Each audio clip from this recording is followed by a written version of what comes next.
good, Jen. Good evening and welcome to the school committee meeting of May 10th, 2017.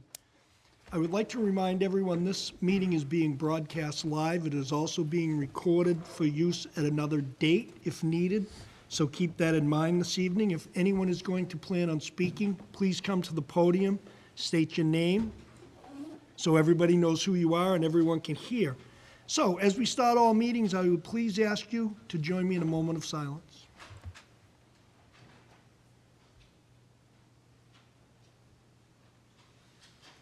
Thank you. Also, would you join me in the Pledge of Allegiance to the flag, please? I pledge allegiance to the flag of the United States of America and to the republic for which it stands, one nation, under God, indivisible, with liberty and justice for all.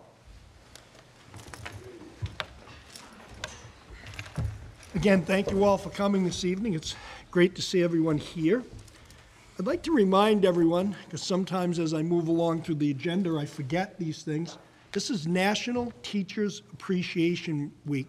So I'd like to thank all the teachers that are here this evening, and not just the teachers that are here, but the teachers that aren't here, and everyone that's a teacher in the United States, and administrators. They do a fabulous job.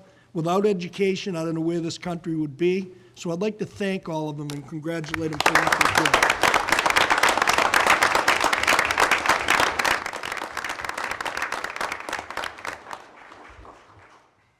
Thank you very much. We need to approve the minutes of April 12th, 2017. So moved. Second. Is there any discussion? All those in favor? Unanimous. Thank you. A student advisor will not be with us this evening, so we're going to move right past the student advisor's report. I'd like you to remember these dates as we move forward. May 18th is Art and Bloom at the high school library at 5:30. May 20th is town elections. May 22nd is a school committee reorganization meeting. It's on a Monday evening at 7 p.m. right here in the library. May 26th is the last day of school for high school seniors. May 31st is Senior Awards Night, 6:30, right here at the high school. June 1st is the Community Evening School Commencement at 6 p.m. It starts here in the library and ends up in the Performing Arts Center. June 2nd is High School Commencement. School committee meets in central office upstairs, and then we go to the gym. In June 6, 2017, for school committee members or anyone else that would like to go, it's a Kiwanis celebration at 6:30 p.m. here in the Performing Arts Center. For any of those that would like to go to that. It's for student athletes and some student achievements, and it's always a very nice evening. So if you would like to attend, I think school committee members need to tell Michelle. Michelle, is that correct? And she'll put you on so everybody knows that you're there that evening. Any questions? Okay. Superintendent's report. Okay, we're going to begin, what we've done throughout the school year is when we've started our school committee meetings, we've done a variety of things highlighting the achievements of our students, positive things that happen in the school district.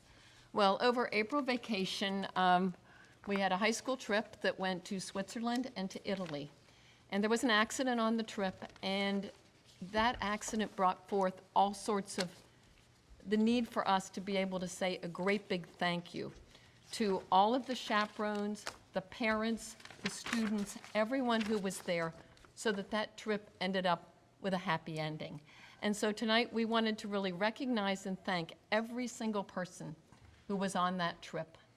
When you sign up to do a trip, you don't really know what's going to happen, but what did happen was just a tremendous outpouring of caring, taking care of our students, the one that was hurt, as well as everybody else, so that we got through the trip. And when I do talk to people who were on the trip, they say it was a good experience. So we really want to just express our heartfelt gratitude to each and every one of you. And if those of you who were on the trip, if you could just stand up so we could just give you a round of applause and one big thank you. Thank you so much.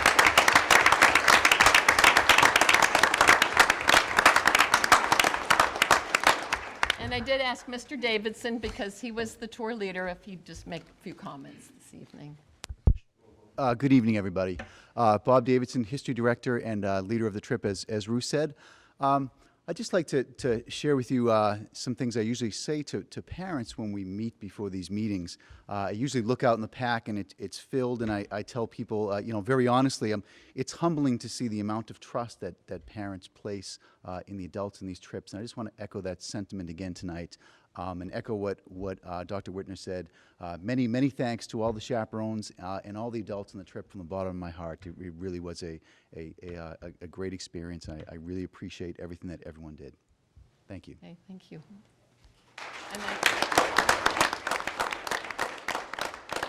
think a special thanks to Mr. Davidson himself. It's a tremendous responsibility going on trips, and he just does a wonderful job of ensuring that our students get to see the world. They do a lot of work beforehand, and kids could not be in better hands than when they go with a trip with Mr. Davidson. So thank you all for coming this evening. We just thank you for being here, and also for just caring so very much about each and every one of our students.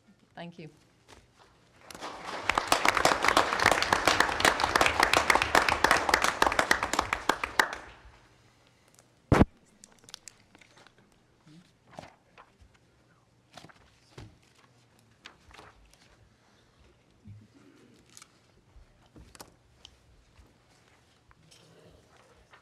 And you're going to move to the graduation, is that correct? Yes. Okay, we're going to take my report out of order, and Mr. Simonak's going to talk about high school graduation. Thank you, Dr. Whitner. Good evening, everyone.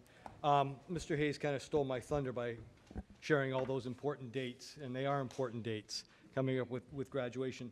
I just want to let the committee know that I've already had a conversation with our seniors about this last month and expectations and making good choices.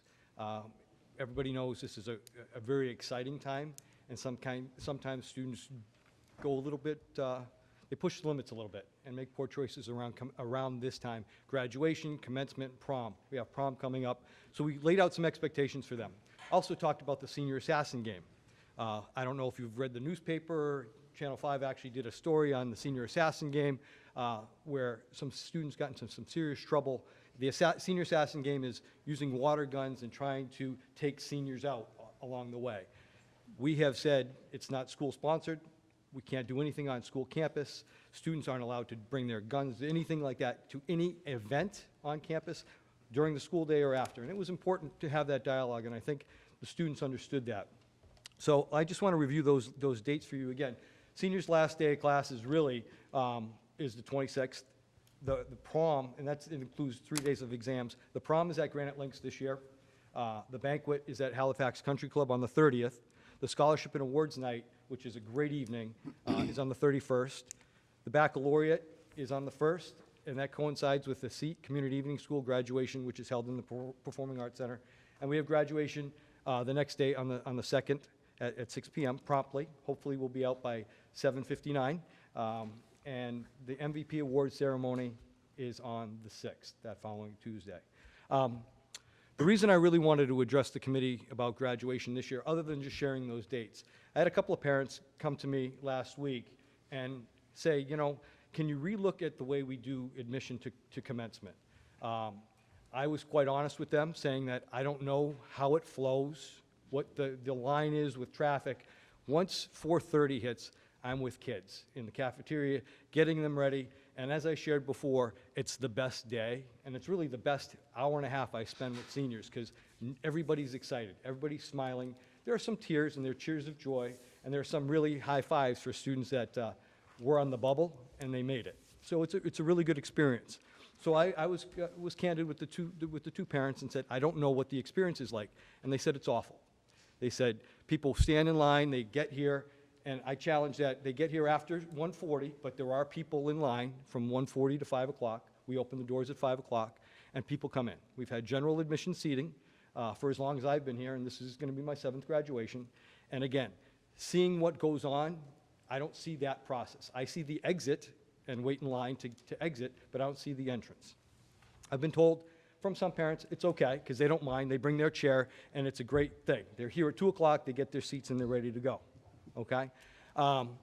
So what I did was I told the parents that I would do some due diligence and investigate and have some conversations. So I met with Dave Fleck and Siobhan Horton, who really coordinate the ceremony. I facilitate, they coordinate. And those of you that know Siobhan takes great pride in that ceremony. I then met with Ernie Sandlin and said, what do we have? What do I have on the floor? How many chairs do I have? What does Chief Thompson say we can do? And Ernie laid it out. And he said, I can give you 1,700 chairs on the floor. That's what Chief says. There's another 500 or 600 occupancy on the floor, standing room, but we can't block certain areas. And upstairs, we have almost 900 folks that we can put on the track, total track, okay? I then spoke to Dr. Whitner, and I had a brief conversation with Mr. Hayes. I also asked my South Shore principal group what they do for graduation. And I looked at schools that are about the same size as us, and what do they do for indoor graduation? Pembroke is one of the few schools that just does indoor, as we are one of the few that just does indoor. And that came from a decision prior to me being here. Other schools our size do it outside, but in case of rain, they give out tickets, and that's it. You get what you get, and there's no general admission. So Duxbury, who's about our size, graduating class of 250 to 300, 3 tickets. Situate is 3. Pembroke is 3 to 5, depending upon their graduation size. Hingham is 3. Abington is 6, but they graduate 125 kids a year. Foxborough has no limit. Hanover does 4 for 175 kids. Weymouth does 2. Their graduating class is usually around 400. Silver Lake is about our size, 200 to 300. They do 3. Rockland is about 150. They do 2. So I looked at that data, and I said, so how can we make it better for parents? The parents have a valid issue. Can we make it better? And I don't know if we can make it better. So I looked at a few things. Can we do tickets? How many tickets can we actually do and accommodate the size of our gymnasium with spillover into the Performing Arts Center and upstairs? So I came up with 2 scenarios, other than just remaining the same.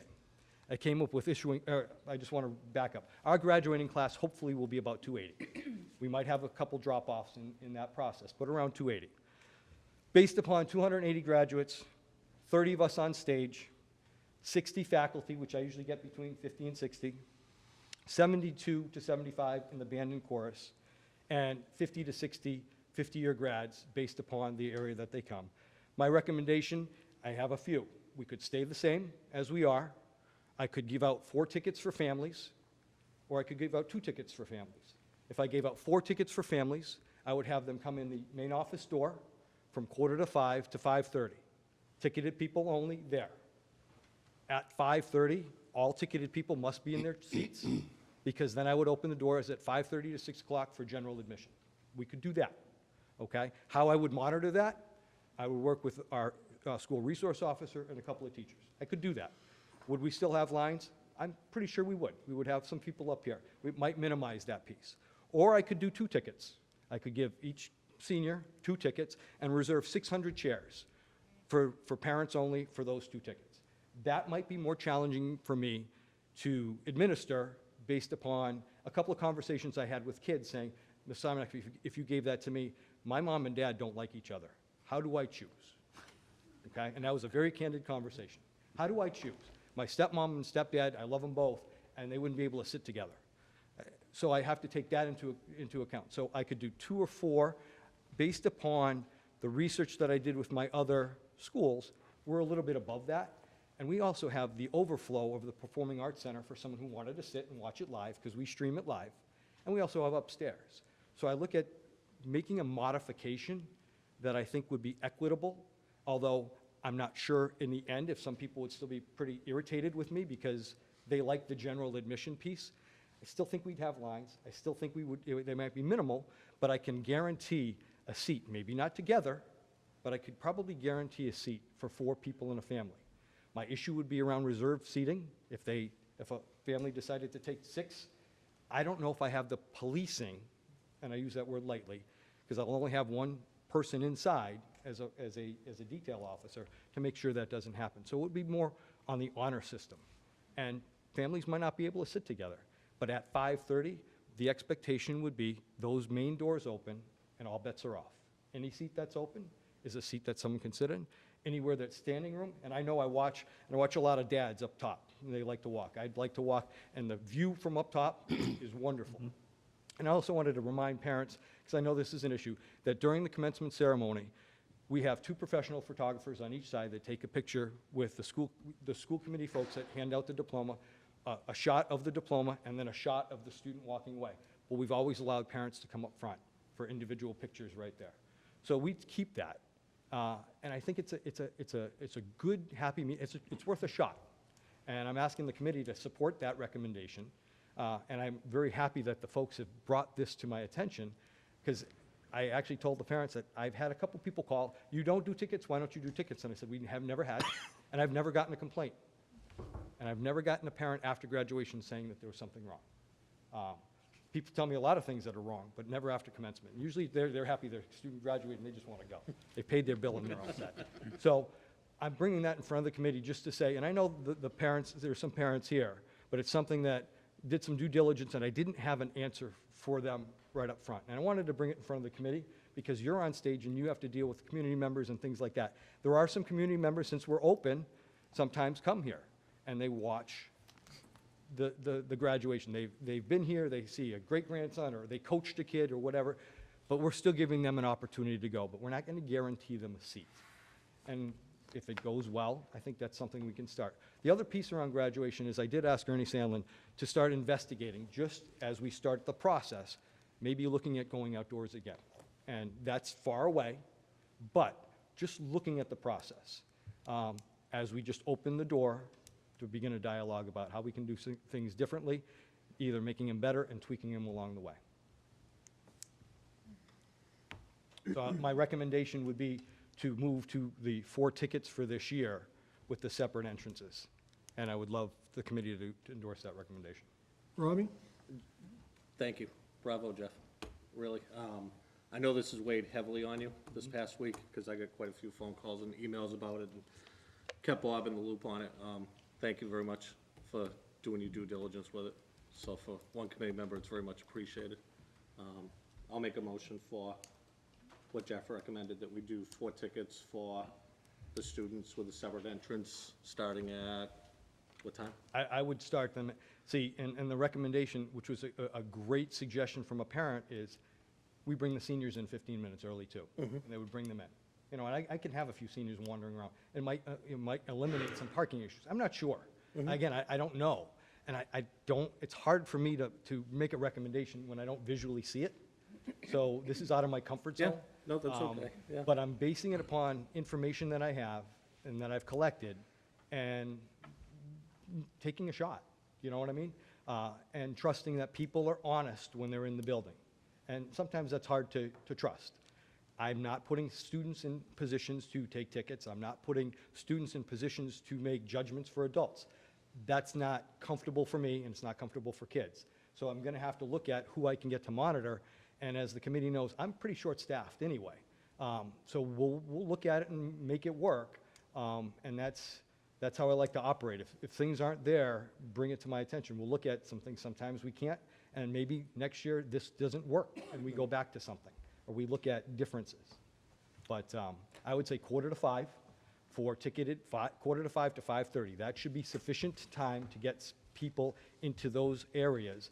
The other thing we do during graduation, if you haven't attended, is we have 2 screens on either side, and we show senior pictures and slides during the whole time. So there's something to look at, and hopefully it just won't be a 95-degree day. It's been relatively good. Maybe we can get some of this weather there. But there's something to do. But if those ticketed folks are seated at 5:30, it would be hugely beneficial for the rest of us so that there isn't bickering. That's the one concern I have, is bickering and issues during commencement, because I don't have anybody to make decisions because I'm in the back. So my 3 guys, the 3 of us and coordinators are in the back, so I can't put out any fires that are out front. I'm trusting other folks to do it, and that's another uncomfortable position to be in because my administrative team is wrapped up. I want to second that before we move too far. Yeah, somebody second it, and we'll go into discussion. Fred? So, I'm just trying to understand the process. So each senior would receive 4 tickets? So on Wednesday, the first day of rehearsal, we'll give them 4 tickets, okay? If they need those 4 tickets, that's great. If they don't need them, I would ask them on Thursday to return them to the office at the next rehearsal, a quick turnaround, so that they don't go up on eBay. And I've seen it, it happens in Pembroke. Okay? That's one of the issues around tickets is on Pembroke Connect, it's like I'm selling, I have extras, how much? Okay? Because Pembroke does it inside all the time, and their gym is small. So, yeah, you know, that, and if they didn't have it, they can return them, but they have 4. And it's still a general admission ticket, not a reserved There's not a seat. reserved seat. No, 1,700 chairs, I can't mark them up, and I have no, so you're pretty much guaranteed a seat It's just early or entrance. space. Yeah, early entrance. And you know what, and if someone doesn't want to sit, that's okay. They just don't have to be in the general admin line, they can come in early. If they want to walk around, that's fine. That's why I said open, once 5:30 hits, if you, and I would, again, say, you have a seat, sit in that seat, because somebody's going to take it. Ally? Back in my day when I graduated Whitman-Hanson, we were given 4 tickets. And whoever got those 4 tickets, you went into the auditorium, and the overflow went into the Performing Arts Center back in the day. And it always worked out well. Gymnasium to Performing Arts Center. Yeah, right? Okay. whatever it was called back then. Yeah, and you know what, last year, I think 6 or 7 folks were in the Performing Arts Center in the AC, because we do it live there. The most traction gets upstairs, because you can move around, and especially if you bring a little kid, or if you're a walker like I am, I like to just pace around and move around. So, and I can put almost 1,000 folks upstairs. Dan? I think you just answered my question was, have we used the performing arts? Yeah, it's open, it's never full, and we haven't had a 100-degree day. But you know, we look at it for senior citizens or people that have breathing issues or just don't like the heat. They can watch it live and it's streamed. And and the other piece is it's going live in the gymnasium on the 2 screens. So even if you have a bad seat, you know, our video folks do a great job of making sure everybody gets little pictures and throughout the whole ceremony. So it's just not on the podium, it's snapshots of everybody. The other piece I just wanted to shout out about graduation is we do have our selected student speaker, and Sophie O'Brien is our student speaker this year, that voted by the class officers. And that's just another piece that we put in a couple years ago that I think has some true meaning to it. Jeff go ahead, Chris. Just, I guess, something to consider. So I know at least one email that came through, someone had suggested maybe putting together, and I kind of hate this, so I think it would need to be a defined scope, the word subcommittee, but maybe just putting together a small group, including some parents, getting together before this graduation, and then continuing it on to kind of get that feedback loop, especially if you're going to be thinking about moving it to outside next year. You know, getting a group, maybe meeting once before, getting the feedback, like you said, you have very limited eyes on the event, they'll certainly be there. Maybe find someone that's got a student this year and a little further along, that type of thing, to try and build out that process maybe a little bit more effectively for the future. Valid suggestion. Thank you. Anyone else? Okay, Jeff, I've been to 14 commencement exercises at this district. It's been about half and half for rain. The rain issue becomes a problem for Mr. Sandler. Why, oh, As we know, we had 2 or 3 years where we were holding umbrellas in the pouring rain. Kids were walking off the stage and falling in the mud on the field before it was turf, and we were catching them. I guess I know exactly what you're doing. I happen to be one of the school committee members that's out trying to keep the peace. If you're going to give 4 tickets to these students, you have to give an instruction letter to the parents that the student makes sure the parents get. Because when the parents, or not all parents are as tentative as you may think, and you probably know that. They come at 6 o'clock and go, hey, I've got 2 tickets. Where am I sitting? And there's not a seat in the house. They go, well, I got 2 tickets. Now what the happens? letter will be bold in red, and it'll be, I'll tweet it out as we go. And we could actually do some live tweets as we go forward, saying, you know what, if you're not here, it's standing room only already, 5:30. Not all of us tweet. Yeah, well, as much as we can do. I'm just saying. I gotcha. We know. It doesn't always get to the parents. It's not the parents' fault. The students don't always get that to the parents. Another, because we did tickets back when this building was new, was brand new, which was 12 years ago.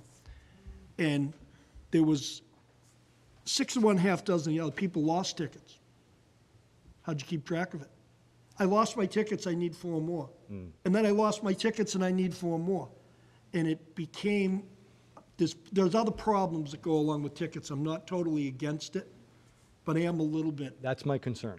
The That's- problem is, valid. I'm in that gym and I see what happens, even at the 5 o'clock when the line happens to go in, 2 people block out 15 seats. And then it's who polices them. As you said, Siobhan is running around. That night, we all have walkie-talkies, and Michelle has been here. It turns into craziness, because things happen, you know, with students, with everything. So I'm just cautioning that point. And I You're appre- gonna need more people to be out in the trenches figuring out the saving, because it's going to happen. It's not maybe will it happen, could it happen? It's 100% going to happen.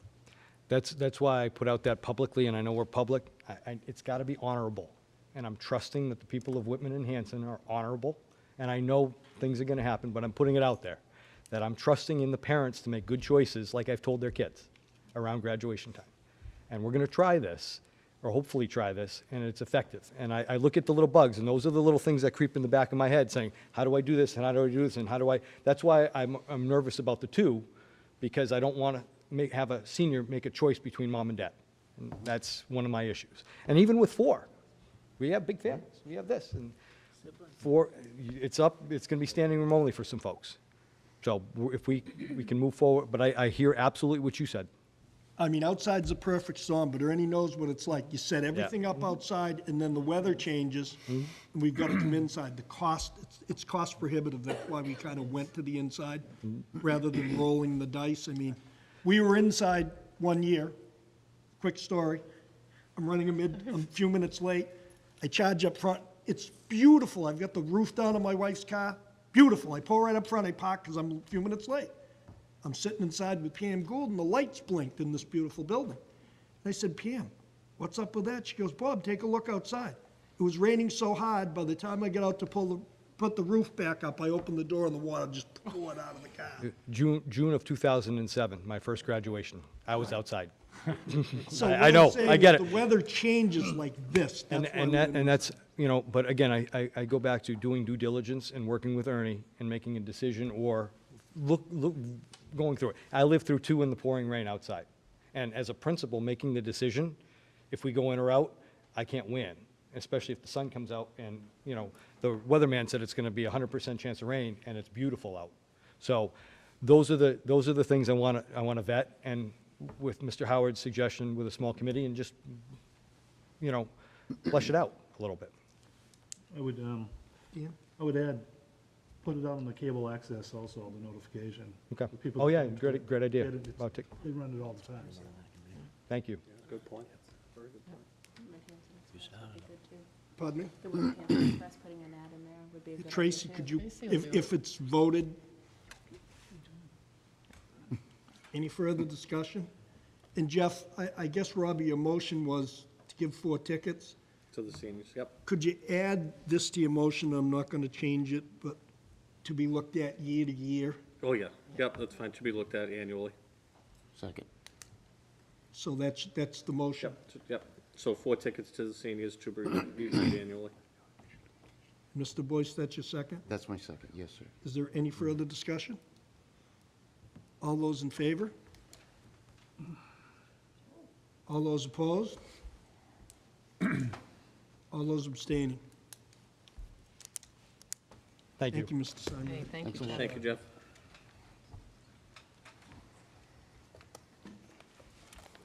On May 1st, we had town meetings in both towns. I'm happy to report that the operating budget passed in both towns unanimously. We had one question, I believe, in Whitman. I don't even think there was a question in Hanson. And the good news about this is it represents a 3.15 increase in the operating budget. This current school year, we have a 3% increase in the budget. And if you look at the numbers over the last 6 years, and that's including the 3% of this year, our average increase had only been 1%. So I think this is a positive move for Whitman-Hanson. It is a level services budget. There is still plenty more room for us to go. As you know, at the last meeting on April 12th, there was an agreement in working with town officials to have a meeting on June, I believe, 12th, for the purpose of really looking forward to the next fiscal year's budget so that we can begin ahead of time to try and move beyond level services. But I just want to thank the communities of Whitman-Hanson for their support. Even though the budget's up just over 3%, the tax increase was impressive. Over 10% in Whitman, over 6% in Hanson, and that's with no override. We've never seen that, and I just think we all should feel very energized, and committee very good about working hard on behalf of students. Also at town meetings, we had numerous warrant articles that were on the warrants in both towns for capital items. And Christine, could you just give, I know you have that information as we talked about it, just give the committee and those who are here this evening a sense of that as well. Okay, well, here at the high school, we just over $566,265 that will be split 60-40 between Whitman and Hanson. It's the turf field, some roadway repairs out here, blinking lights before you enter the school, some EFS work here, and 2 hot water heater replacements here, as well as a hybrid van that was purchased for school lunch for deliveries between the different buildings, of which 5,000 of that, Maureen McKenzie actually applied for a green grant and got. So in Whitman, 86,000. We're looking at the Whitman Middle School gym floor, bleachers at the Whitman Middle School, card access to Duval, Conley, and the Whitman Middle School. Address the fixing playgrounds at all 3 schools, Duval, Conley, and Whitman Middle School, and to fix the sidewalks at Duval. At Hanson,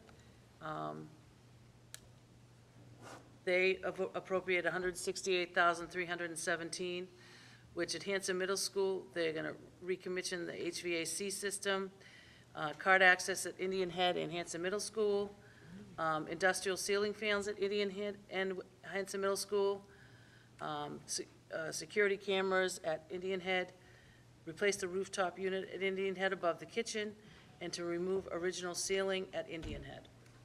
I think that's fantastic. Thank you, Christine, and I think we say thank you to our taxpayers as well.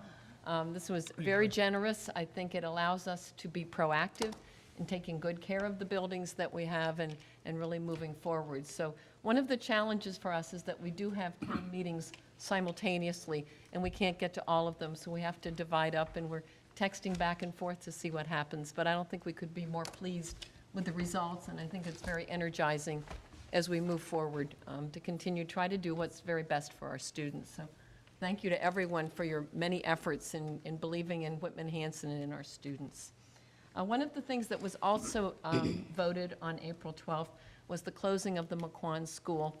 And we're beginning to organize what that's going to look like. And I asked Pat Dillon, who's working closely with me on that, if he could just give you an overview of where we are in the process. Sure.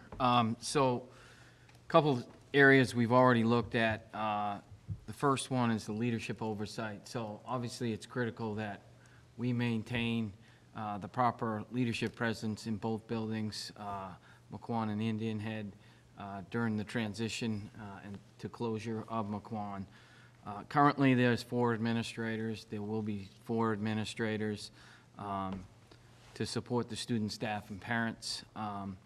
We're working right now to finalize an internal experienced interim administrator to fill the gap, because there will be a gap at the end of this year. We've made some pretty good progress with that, but it's not quite finalized, so We'll let you know. we'll let you know on that. The second part of the transition plan is we looked at the leadership responsibilities.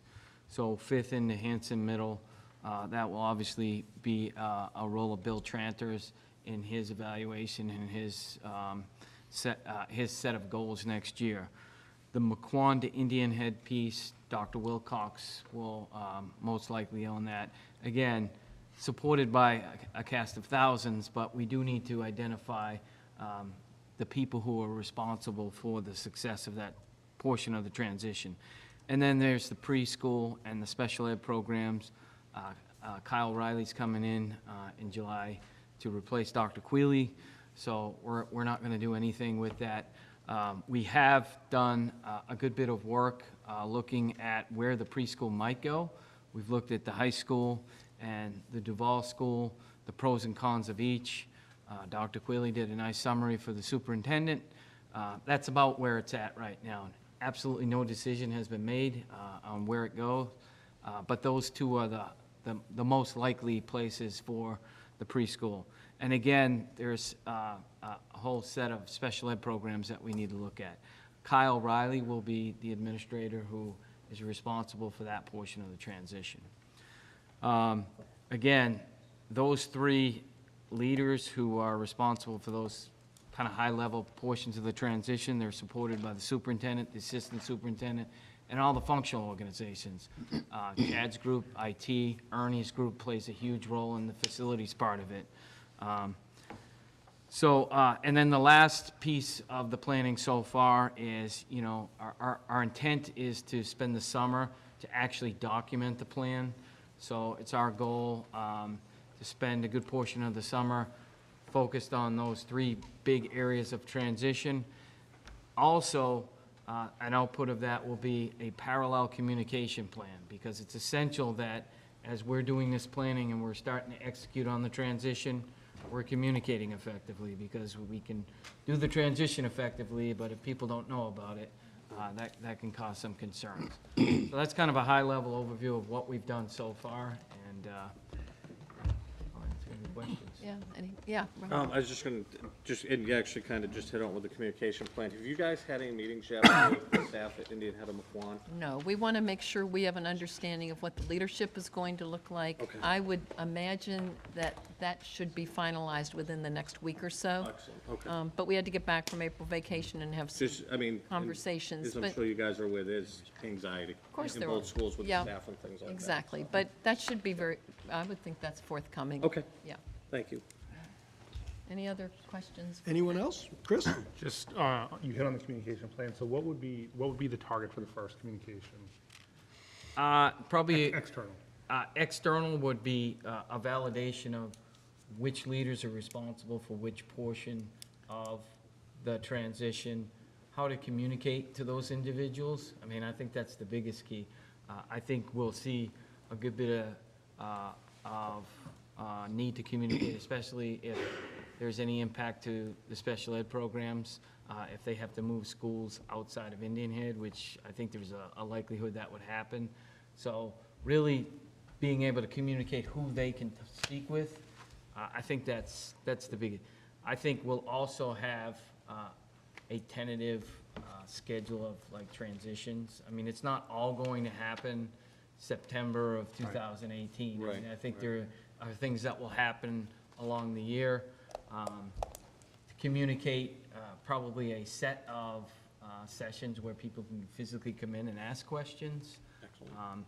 So again, But you think that would happen fall? fall, okay. right. I think we have the responsibility to organize and structure the plan this summer, present it to you all so that you all can give us guidance and feedback. Right. We can tighten that plan up, and then I see shortly thereafter us starting to do that communication. Thank you. Fred? Furniture and fixtures. I'm going to go under the assumption that quite a bit's going to be declared surplus.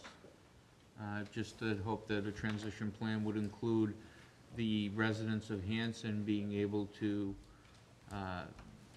have the priority, desks, et cetera. Yeah. There could be things that could be useful to some students So- at their homes. So that's a great point. I don't think we've gotten to that level of depth, but I will tell you that Ernie's already started to have conversations about what that physical transition might look like and what the support requirements would be for that. So that will absolutely be one of the outcomes of that next level of detail, but we're a little higher on the planning than that. And then what do we have for other fixtures, whiteboards, et cetera, and ways to Yeah, store them? so we've had some initial conversations with Chad and what that might look like to transition the technology and stuff, so, yeah, it's a very good point. Bob?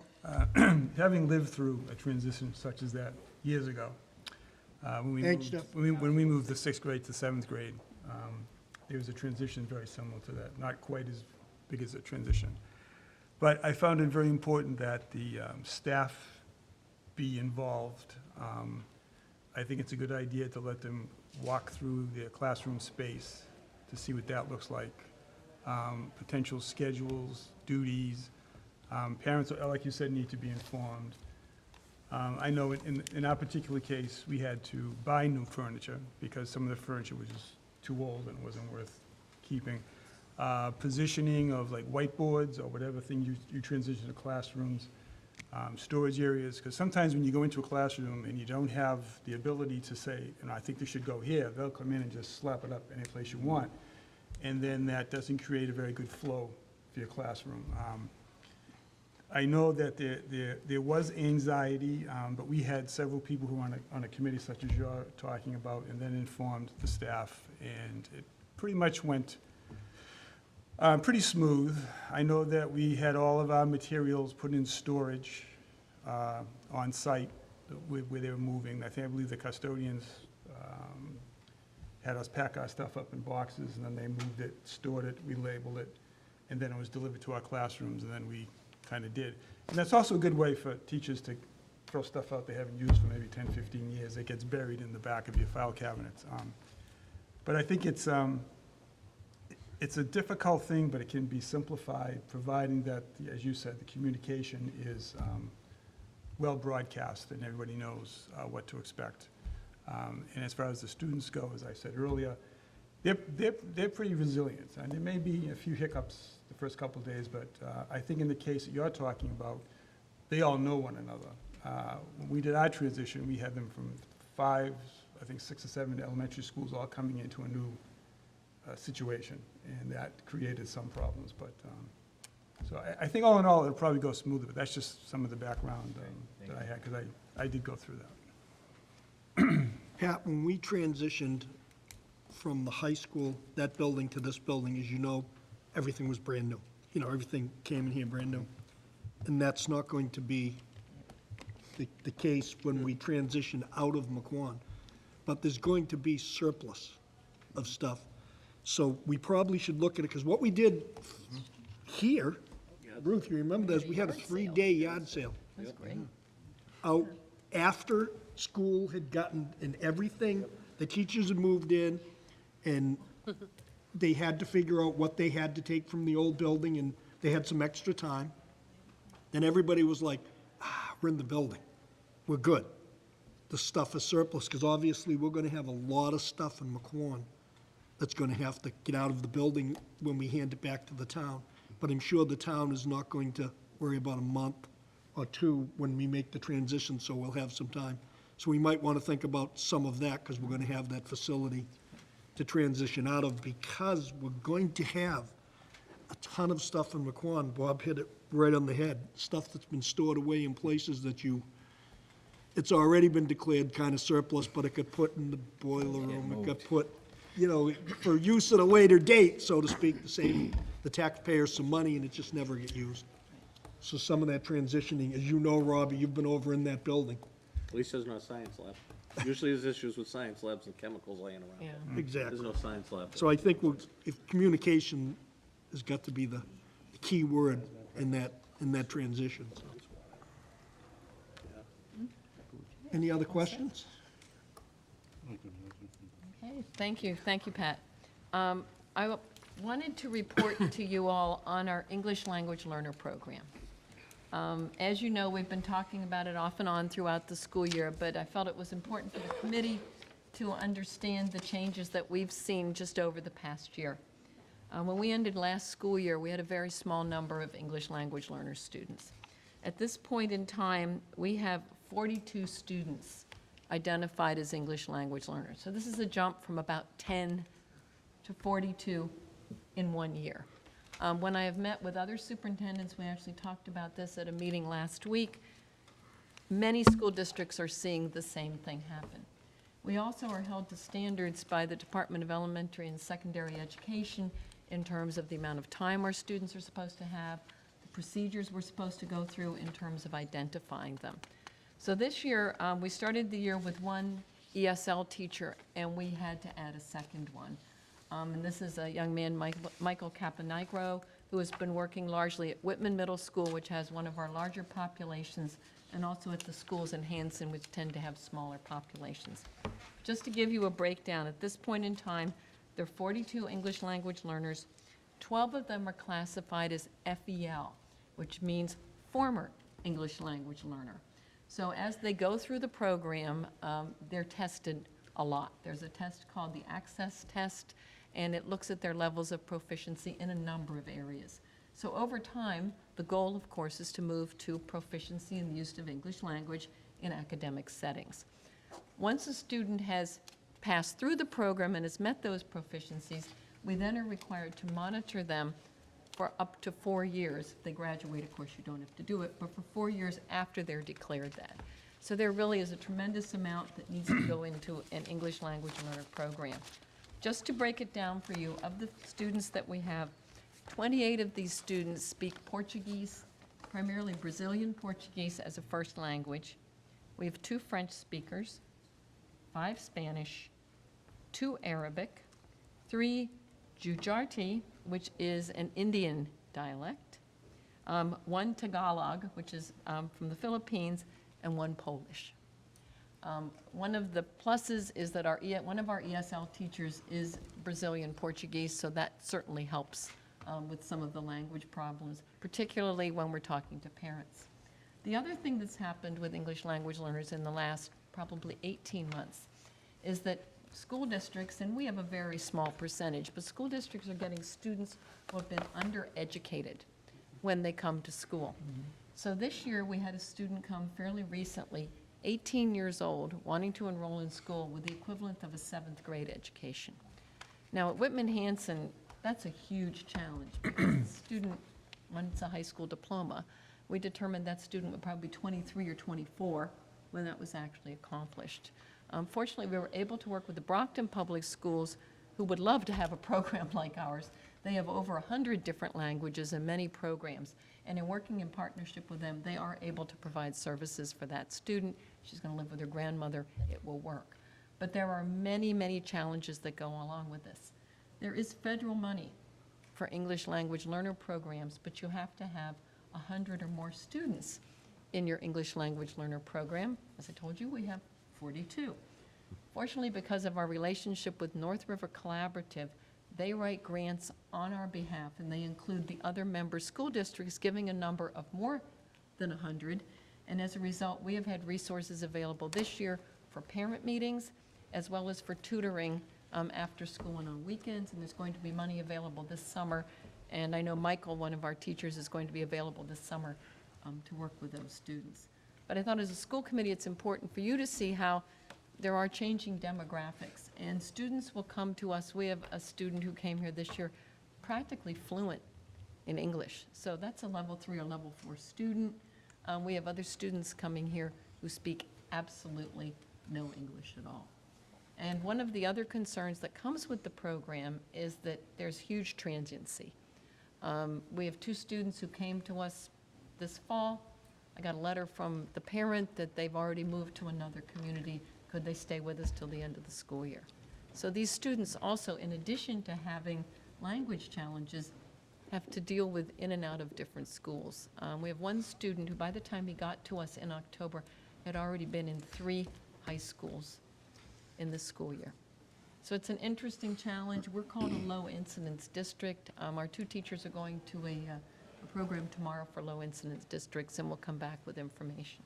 So just thought it was important for you to know that.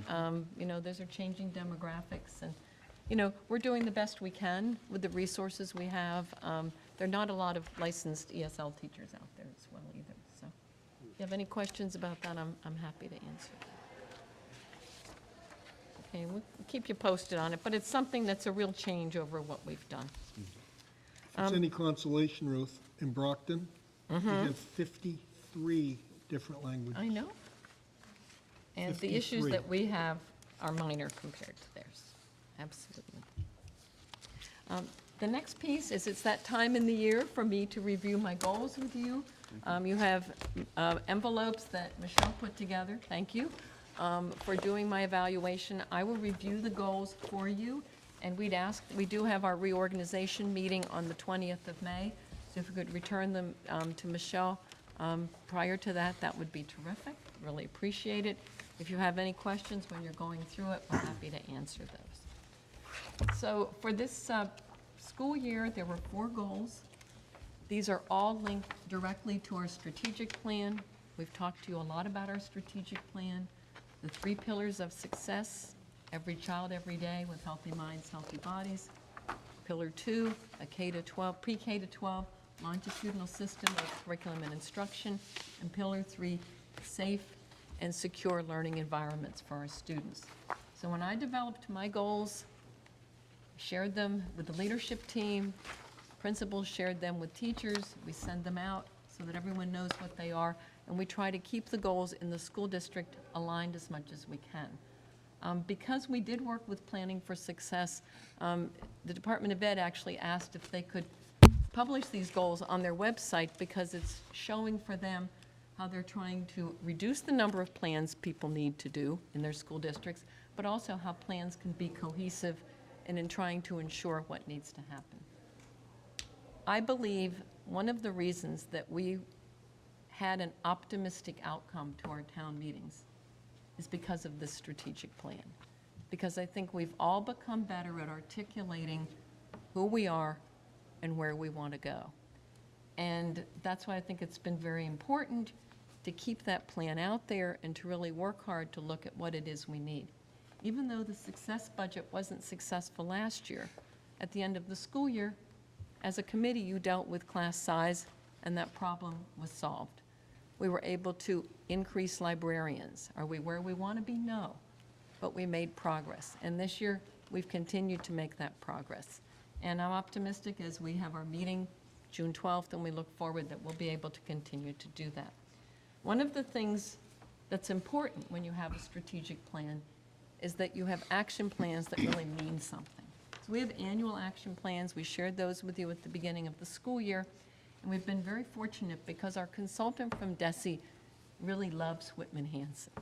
So she just keeps coming back every time we ask her to. And I think it's really important to have an outside facilitator who can come in and say, this is where you're doing okay, this is where you need to work on it.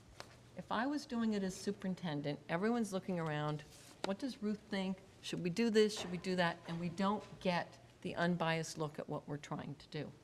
So what I tried to do with my goals, and I think what the rest of us tried to do, was really look at our action plans, and we've revisited them this year. We've already done it twice. We did it once in December, tweaked them, changed them, did it again in March, and then our consultant will be back with us in early June to do that again, and we'll develop new action plans for the upcoming year. So the first goal is really looking at the cohesive pre-K to 12 system of teaching and learning. And as you know, we've had our directors report to you periodically. This is definitely a work in progress. I think one of the challenges for them is how do we balance elementary, middle, and high school. We had a conversation as recently as yesterday looking at how do we effectively use our early release days to really be able to move forward in doing this. But I think we've had a lot of successes. Ellen has worked with them with Atlas Rubicon, which is a wonderful electronic shelf where they're going to put aligned curriculum. We talked about it yesterday. Ellen, they're doing a pretty good job with it, right? They're doing an excellent job, and the teachers' participation in that process is critical, so that they know that this is a unified district-wide, grade 2 in one town, grade 2 in the next town will be doing the same thing. Yeah. And so they're gradually getting things in and getting them done, and we're excited about that. We've had numerous meetings throughout the school year.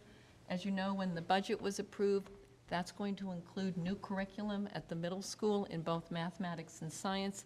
That's definitely a product of our success with this goal. And in addition to that, Brian Seelig and Mark Stefanski are in the process of writing a grant that's going to go in on Friday that will provide professional development money in the summertime as they continue to work on the alignment of middle school math and science. So this is a goal we're going to be working on forever and ever, but I think we've made really tremendous success in moving forward with that. Any questions on the first goal before I move on? Okay.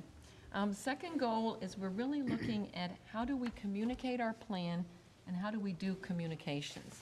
And when Principal Simonak was here, he talked about, well, these are ways we're going to get the word out about graduation tickets, and you heard him say he was going to tweet.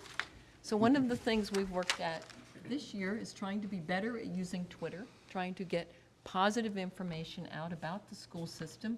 I would say I'm probably quite average at doing it.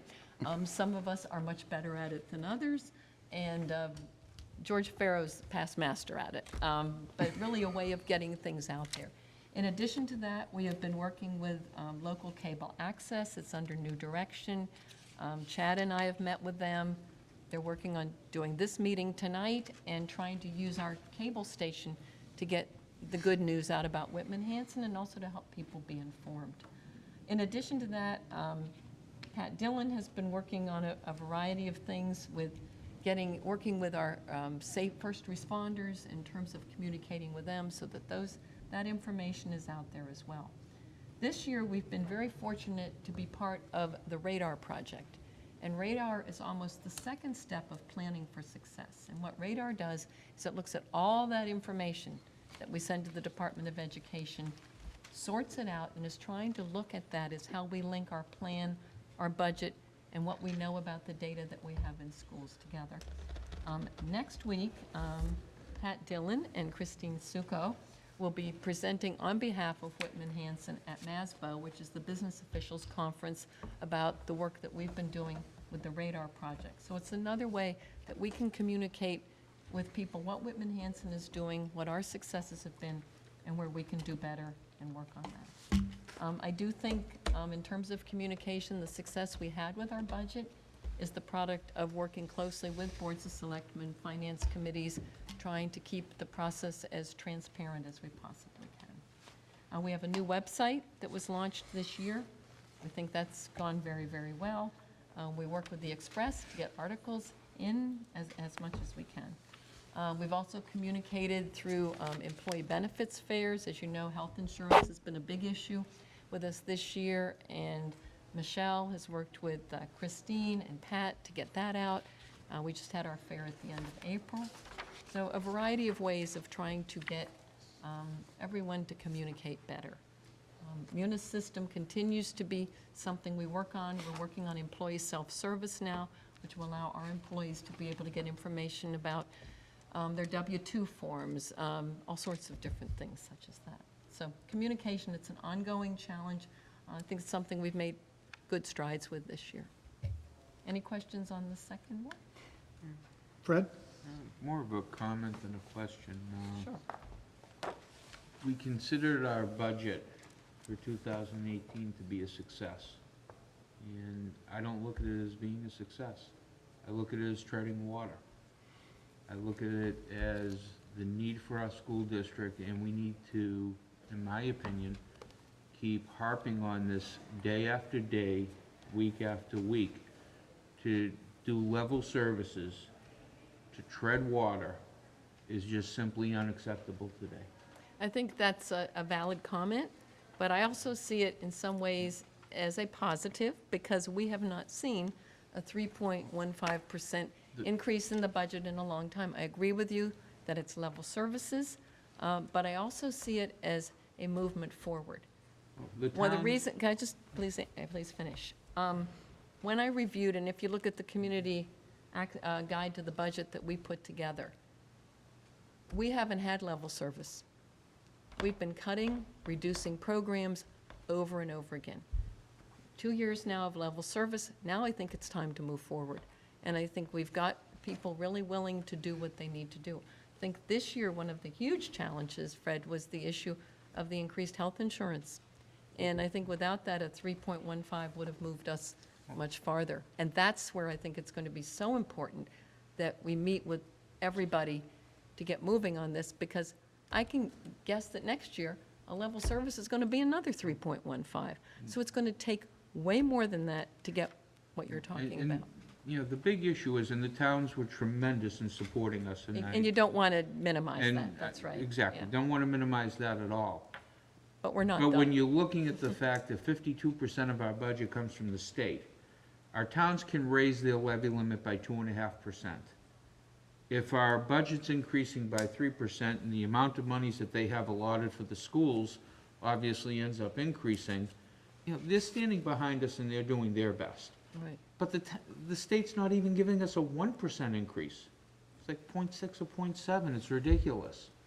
And there has to be some accountability for the unfunded mandates.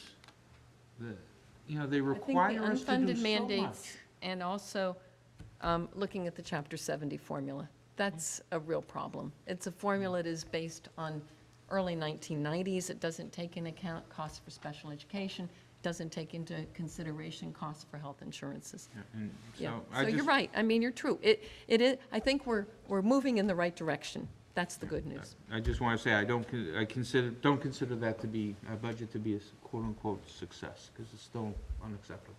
Got to keep moving forward. Mr. Steve? Trotter? Moving, yes, thank Yeah. you, Ruth. Oh, sorry. Who was, Mr. Trotter? okay.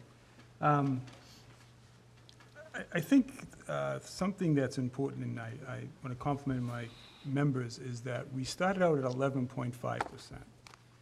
And we did not go below that at all. And I think that helped us to get where we were. I agree, it's not the greatest thing for a school district, but I think the town moved forward for the first time since I've been here.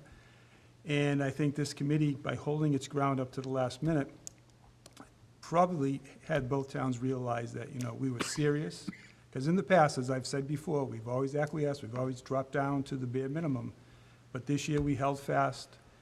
I think we presented our case very well. I think the town realized what dire straits we were in. And I hope moving forward that the meeting we have on June 12th, that we have the right people in place and that they see what the importance is in maintaining education. Education basically is, to my opinion, is the foundation of a town, of a community. And if that starts to go below grade, I think the town starts to drop a little bit as well. So I think everyone needs to keep in mind that education is a very important piece, and in order to improve it for the children in the grades, the children who move into town, that, and across the state, it's a very important role for communities to maintain strong public schools. And I think by starting at that 11.5%, which was probably startling when the number came out, and I'm glad Fred went to 11.5%, I think that helped us quite a bit, and it got us to where we are. Is it great? I agree with you, not necessarily, but in this instance, it really moved us forward. Thank you, Mr. Chair. We've taken a huge turn, obviously, and this is just giving us the momentum to continue forward. Yeah, it wasn't all going to come at once, and Fred, I appreciate your words, and Mr. Trotter, appreciate your words as well. I think it was last week in a forum, and not to get off topic or anything, but I mentioned about these unfunded mandates. Maybe while we're also studying our budget and starting the process on June 12th, we also have an underlying piece that maybe there's a smaller group of us that, well, what exactly are these unfunded mandates, and what can we do to promote that at a State House level through our representatives, through our state senator, that gives us some funding? I mean, we hear about, you're going to get probably 55% back on regional transportation. I'm just using wild numbers here, so don't quote me on anything. Or you're getting back, 75% on a circuit breaker. All right, everything should be at 100% because we're following it to the letter of the law. But if there's are these unfunded mandates, and I think we actually had a very nice conversation about it, let's see if we can get to the root of this. We're all here to help, and we're all here to do our piece, and I can't see us, saying it, and I hear it, and I know everyone has a passion for fixing that, but let's find out what it is, and not that we don't know what it is, obviously, but let's get in there, and that's our next turn. I mean, they're coming in progression. We've made that turn. We've made that commitment into that turn, and we're gonna keep rolling that way. Yeah. Good. So thank you. Thank you. Ruth, I know you're on your goals, but just to finish up with that June 12th, for anyone that may be watching this evening, on June 12th, we're going to have a meeting with leaders of the town from finance committees, from selectmen, from people on this committee, to start right out of the gate. Every year we say this and our budget rolls and the town budgets end up rolling, and it starts in January or February when we start getting numbers, and then we get pushed off until when the governor's budget comes out.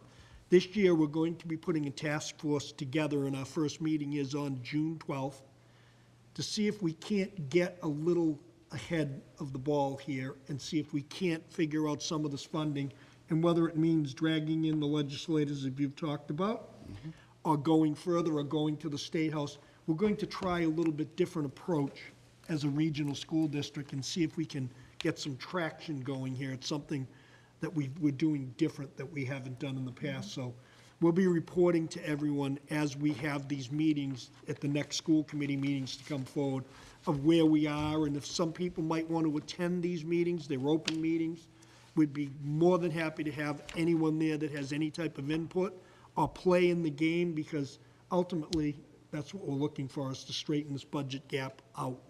So anyone that's watching, put your thinking hat on. We're open to suggestions. We'd be glad to have you all. Thank you. Thank you. Back to you, I think girls. that's important, and, you know, clearly, I do see optimism. Certainly, this is, now for 2 years in a row, we're not cutting programs, and, you know, that's important. The third goal tied in with pillar number 1, which is every child, every day with healthy minds, healthy bodies.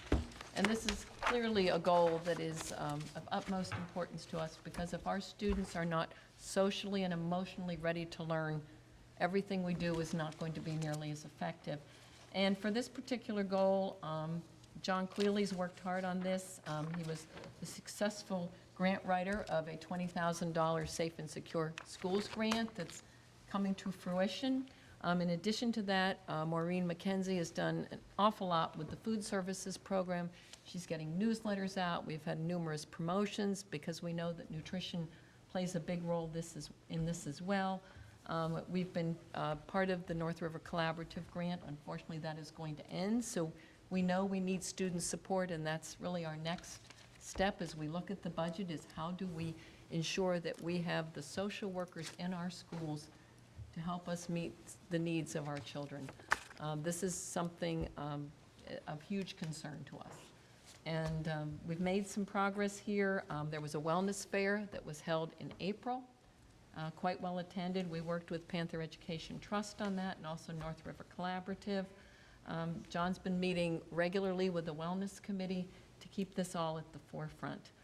We work very closely with Whitman-Hanson Will, which is part of the Brockton Area Opioid Prevention Task Force. Big concerns about both alcohol and drug abuse in this particular part of the state and in these communities. We had a meeting with them on Monday to talk to them about alcohol policies at middle school and high school. It really goes into the handbooks, so you'll be learning more about that and how we can really get students the help that they need. So something that's going to be ongoing. We continue to really work at how do we support our children. Social media, a lot of pressure on kids today. This is something we have to take very, very seriously, because if our students are anxious, they're not going to be able to learn. I think we made good progress on this year with this, and I think we have a lot more to do. Many of us also took the online class. Desi offered a class on inclusion and inclusive practices. I took it, I thought it was terrific. Recommend all of you take it, because it really does give you a much greater sense of what inclusion means, that every student should have the opportunity to learn and access to the general curriculum to the greatest extent possible. So many of us did complete that. We continue our collaborations with North River, with all, Pilgrim Area Collaborative, those areas as well. We also have a pilot called Calm Classroom. There's a grant that is used for professional development, and John, I'll put you on the spot for a minute. Can you just tell them a little bit about Calm Classroom? Sure. This is a project that's been used in some other districts and some surrounding districts, looking at teaching kids some mindfulness techniques to better equip them to handle the stresses of their daily life, both here at school and at home. So using the grant, part of the grant, we've been looking to purchase some materials to get teachers some training to start weaving this into the school day, where it's maybe 4 to 6 minutes a couple of times a day to teach them some mindfulness strategies and help support them that way. So we're beginning to embark on this. I think folks across the district who know of Calm Classroom are very excited to sort of impart their knowledge on the rest of the district. And you had some grant money, so we were able to give it a try, too. So, any questions on the third goal? It's one you're going to hear a lot more about as we keep moving forward. And the last one is safe and secure schools. And commend Pat Dillon and his committee for the work that they've done on the SEMP plan and also on the continuity of operations plan. This has been a major endeavor. Just the email that was sent to me with all the components was somewhat overwhelming. Pat, maybe you can give them a quick update on where you are. Yeah, so with the SEMP, right now, the district safety committee, each member has a copy of it for their final edits. And once they're scheduled to give that back to me by next Friday, once they do that, probably a week for us to put those edits back into the plan. And with the goal shortly thereafter to give the plan to the superintendent in draft form, allow her to review and edit, get it to the first responders just to get their feedback and edit, and it'll go from draft to version 1 sometime in June. And it's going to be critically important that you never know from one day to the next what is going to happen. We go from gas leaks to water to everything else. So, yeah, Rob. Quick question. Do you have any nurses on the committee? From any of the? We don't. We talked about that. We don't. No. Could I ask? I think this just came up because of my already. job, I Yeah. would like to see the nursing staff Yeah. included. And you and I have discussed it real I quick think before. you did. Yeah, if you're able to throw them into some of these committees and stuff, I think it would help. At least in Hanson, as Pat knows, we work very, very closely with the nurses, so. And that's important. Yeah, I think it'll help with things if you could. Thank you. And the other piece of this, this particular goal is also working closely with Ernie Sandland, who is working on really developing plans for the various schools so that we have good profiles of what's going on in each building. Ernie does an outstanding job of doing that. And one of the things he's been working on this year, and we talked about it at the facilities subcommittee meeting, is a better system of tracking work orders and things that happen in the school district. I think he's made good progress with this year. I think there's more to be done. We still have people not calling them directly. We want to do a work order system much more like the one that the technology department has, to be able to be doing that as well. So, yes, question? I think it's important, Ruth, also for the committee to know, and people during the vacation, we had a drill, a first responders drill here, a Plymouth County first responders drill. I think Hanson Fire and Whitman Fire and Hanson Police and Whitman Police put it on, where they used this building for a drill, which was all obviously, And Bob played a victim. Yeah. I got shot, yeah. Yes. Wouldn't be the first time. No. But it showed, it gave people and staff and people that were here the idea of what happens when this goes on and what this drill is all about. So it was instrumental. I know Ruth and Pat and a lot of people within the fire departments, as I mentioned, and the police were very instrumental in getting this done. But the more drills that you have on first responder issues, the better equipped this district is to handle anything that comes along, because as Ruth said, every day is a different day. It's a new adventure, right? It definitely is. Yeah. So are there any questions on the fourth goal? No, and actually, I'll just make a comment with gas leaks and things like that. I mean, just in my job, it's been very good, the response that we get from Ernie's group and from central administration, because we've seen Pat more times than we want to with some of these things, but it's a good thing. You know, we know he's coming. Yeah. So, and same thing with Ernie. I We think know that we've he's made coming. huge improvements Yeah, in no, this they're- area. I just say great, Yeah. great strides, Yeah. great strides. Yeah, I also, coming from another district, I'll give Craig a lot of credit. I mean, he put a lot of structure that far exceeded a couple of the other districts that I've worked with. So there was a great foundation to work off of. So when you see the SEMP, there's a lot of structure, there's a lot of things that we attach to Whitman-Hanson. There were good things in place. Yeah, there were. There really And were. then I think we've really fine-tuned things and worked on developing good protocols for what we do when different things Yeah, it's happen. been good. So these are the goals. They can't, certainly, they're the product of the work of our whole team working together. We have leadership meetings just about every other week. Administrative team is when everyone gets together. They've worked a lot on the strategic plan.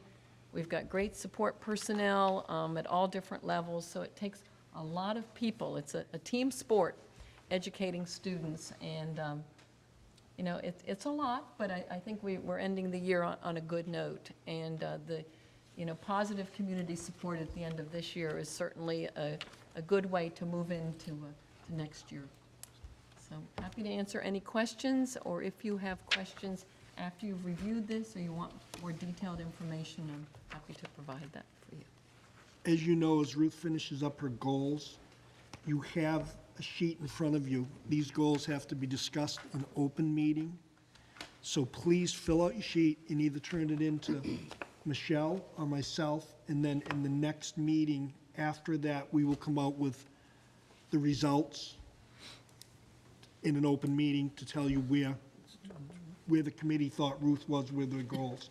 This has been shortened up a lot because the summative evaluation, the original evaluations used to be 25 different questions. You would have to be working in the school district to be able to answer this. So this has been, DESE has really shortened this system up to the point, but it's, in the other system used to be done and then it would come out. This is a product that needs to be done in open meeting. So when you come back with it, Michelle and I will summarize it, and we'll come back with you with the percentages. Any comments that you have, as last year, for new members, I will read comments as we go through to see where we are, because this is something that needs to be done. We have to evaluate the superintendent right out in the open, which I think is a great process. Much, much different than the old school process of doing it. No, So I think it's come a long way. I do. if you have any questions, contact Ruth, contact myself, or go through Michelle. Sure, we can clarify anything. And we'll get for you. this done, and we won't drag it out, and we'll be all done. Yeah. Well, probably we by like to the do next this meeting. before there's a rework too, so Right. that we can. And that way it's done. The evaluations are done. As she said, this is her third time in presenting it, so it's a product that we need to finish. Right. Thank you. Okay, thank you. Thanks. And Christine, if you have an update on this year's I budget. sure do. Thank you. We have a one-pager here, which is, we'll address the revenue first. Do you have it? I don't. No? Wasn't given out. Somebody didn't pass the vote.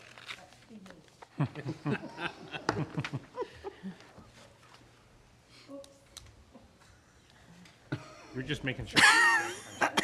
Excuse me.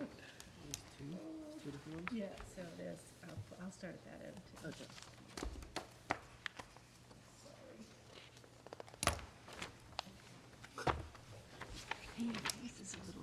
Is that the budget stuff?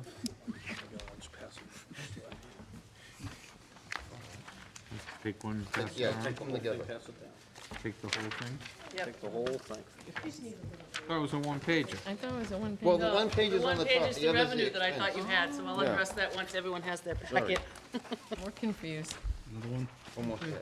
Oh, No, that's okay. Is there a one-pager I coming? just figured. You all have well, them? Else need it? No. Got a big pile of them. All right. oh, hey, then you would, One I don't single have any page more or revenue. multi-page? She has Are there any single pages? We only have expense. Revenue You and should have a expense. single Should have and a a. staple. yeah, go in and- the packet. and a Yeah. We staple. need revenue. All right, one side, signal revenue, Where the one side, signal Should have expense. staple. Thank you, Michelle. We good? Excuse me. Okay, Christine, Okay, so the one pager right here. is the revenue that we've received to date.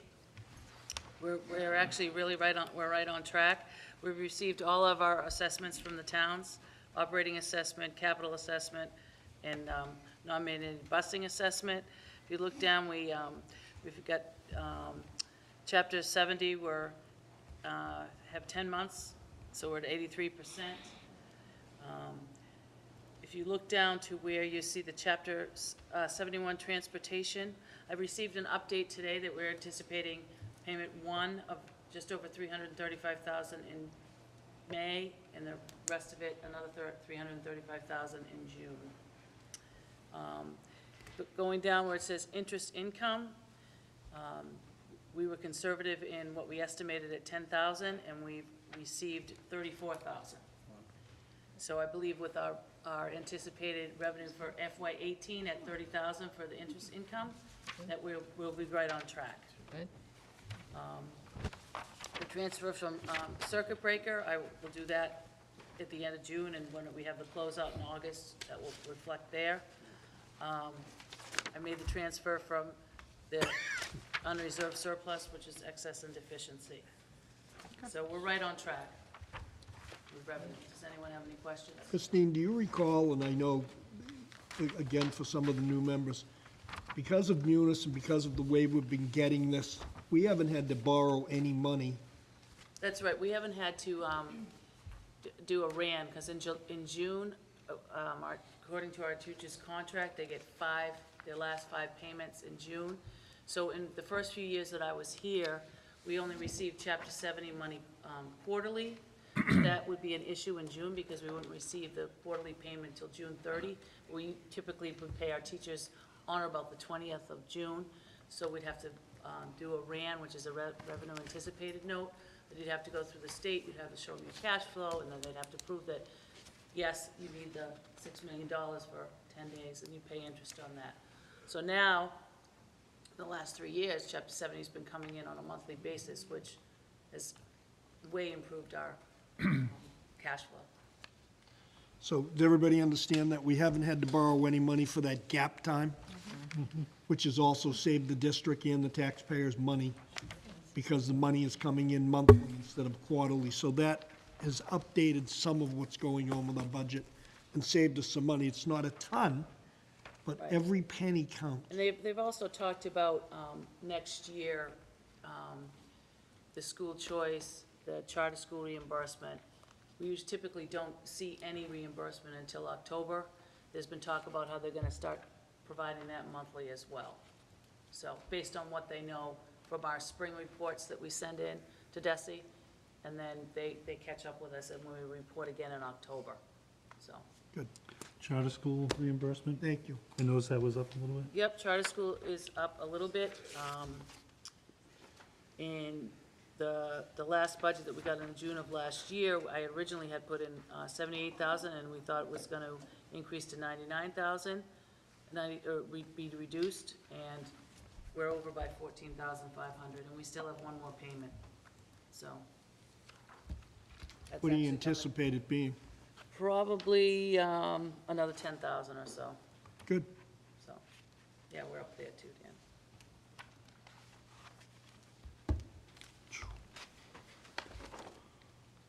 Anyone else have any questions for Christine? On the revenue?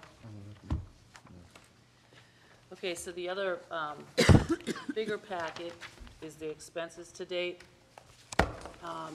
The first column, again, shows you the original appropriation. The second column shows you the transfers and/or adjustments. Thank you, I wasn't at the last meeting, thank you for voting considering the transfers. Those are reflected here. Then you have your revised budget. The year-to-date expended is what's actually gone out the door in checks. The encumbrances is any goods or service that has not been paid out on yet. It's just in reserve. The last one shows you the available budget.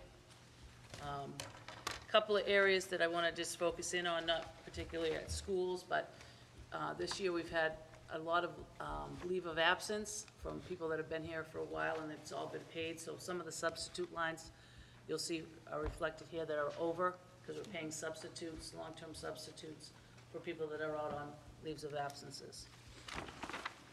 The other one, of course, that I bring to your attention is on page 12, is the McKinney-Vento homeless. We budgeted 45,000, and to date, We've spent 63,000, and we still have 25,000 is what we anticipate between now and the end of June. So, we're over in that account by just over $42,000. And I have not received, any reimbursement for, to date as of today. Sometime in June is usually when we receive that. That was last year's money, Fred, that we Oh, received okay. in July. So typically, we get it in June. Last year, we didn't get the homeless transportation until July, so I have to post when it actually gets put in the bank.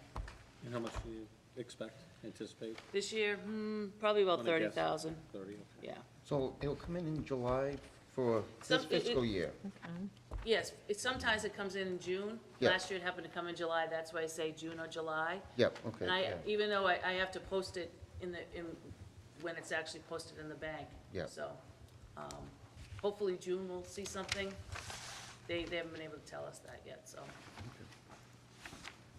Do you, another question, Sure. Christine.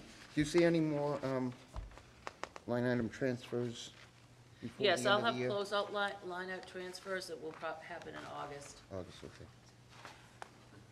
Typically, we have three, one like in Yeah. October, November, once all the staff is in place, typically in place by then. Yep. And then in the spring, the one that you just did in April, and then a one at closeout in August. Not one in June, okay, good, thank you. A lot can happen between June 14th and June 30th, so I'm just waiting Certainly to can. close up. Right. Thank you very much. Any other questions? Okay, thank you, Christine.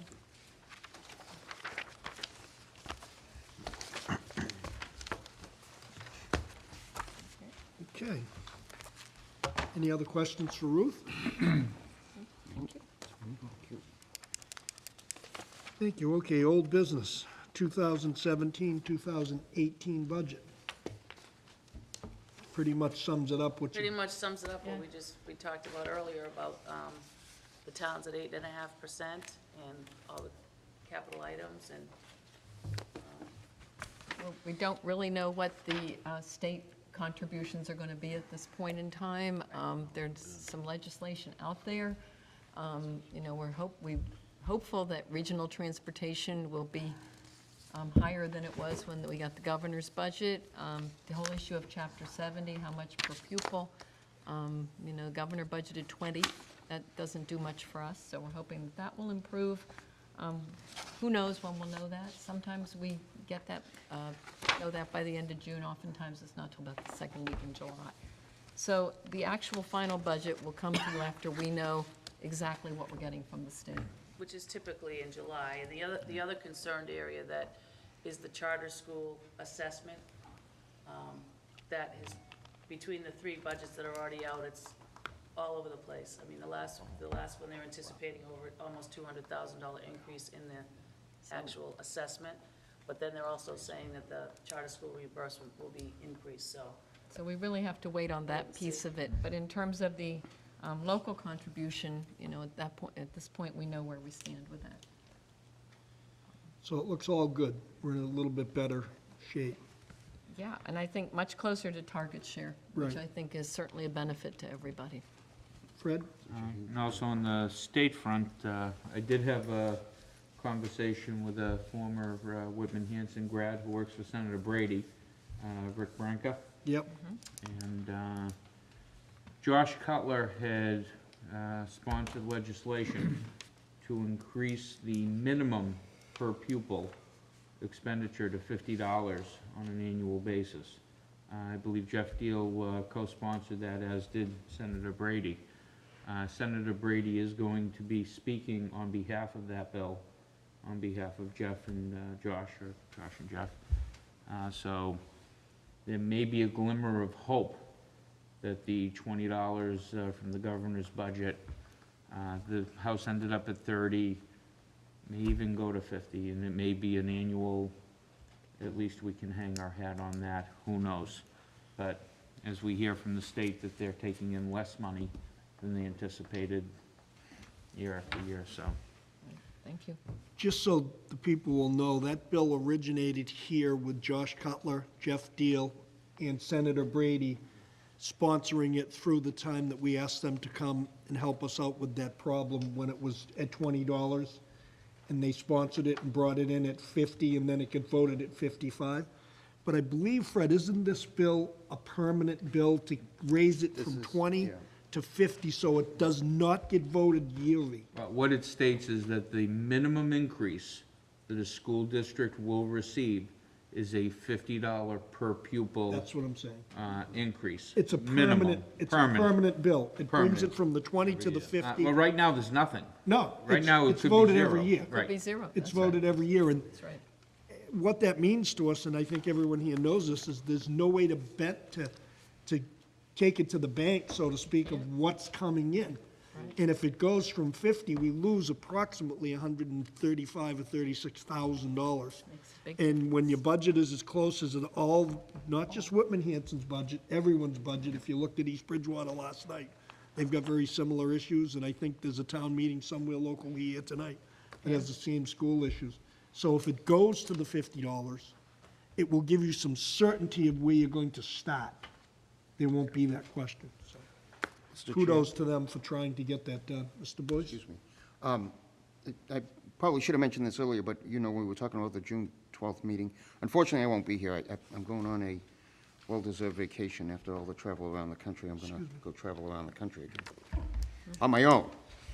But aside from that, Visit President's Library. no, I'm staying away. I'm going to somewhere where they don't have one, Colorado. But anyways, I spoke to a colleague who's also one of our sitting selectmen in Whitman, and he has not been involved in our processes before, but is going to be joining us on June 12th. So that's just another layer that I so appreciate and wanted to share, that kind of just gives us, you know, it's not just town administrator, finance chair, a few other people, you know, if we start seeing selectmen that we haven't seen before and so forth, it's just going to speak volumes, and I really think it's going to be a big boon and a big help. And it has nothing to do with me. He was just in conversation with me, and I just thought it was an important piece to share with you all. Well, thank you, Mr. Boyce. You're welcome. Okay, new business. U.S. Department of Education is doing a survey they haven't done, and I'll read just quickly. There's three pieces in your packet. Until now, middle grades have been noticeably absent from national studies, creating a gap in information needed to answer important questions pertaining to the growth of young adolescents and how we can impact their academic and social success. So as you can see, these are some of the it's a longitudinal study for middle grades for 2017 and 2018, and it tells what's going to be done. I'm sure Ruth would like to speak on it a little bit more, but this is something we have to vote on to either accept or refuse to do. Right. Ruth? We were approached, actually it came in a very special envelope from the U.S. Department of Education, asking Whitman-Hanson to participate in this survey. I did have a phone conversation with them, and they are interested in the Hanson Middle School. So it's just one of the middle schools. Did talk to Principal Tranter. He's perfectly willing and interested in participating in this. It would be 35 students in 6th grade, completely voluntary. And there was a question and answer piece that came to you with your packet. And I know one of the concerns is confidentiality, and they do address that, saying that this is used only for statistical purposes and that the identity is not disclosed. When I did talk to them, I know that the US DOE would very much like us to participate in this, but all surveys do need to be voted by the school committee. So before we can move forward with this, we wanted to bring it to you all. And there's a couple of things, if you read down on the last page, what happens if a student refuses? All participation is voluntarily. There are no penalties for not participating in the study. When completing the questionnaires, respondents can skip any question they do not want to answer. If the individuals or school are hesitant to be part of the study, please reach out so the staff can address the concerns. And another concern I know that's always been a part that this committee is interested in is, will the names of the participants and their responses be kept confidential? Under the law, the information provided by schools, staff, students, and parents may only be used for statistical purposes and may not be disclosed or used in identifiable form or any other purpose except as required by law. All field staff and other staff working on the study have signed an affidavit of non-disclosure where they swear to abide by this law. Field staff have undergone a criminal background check as a condition of this employment.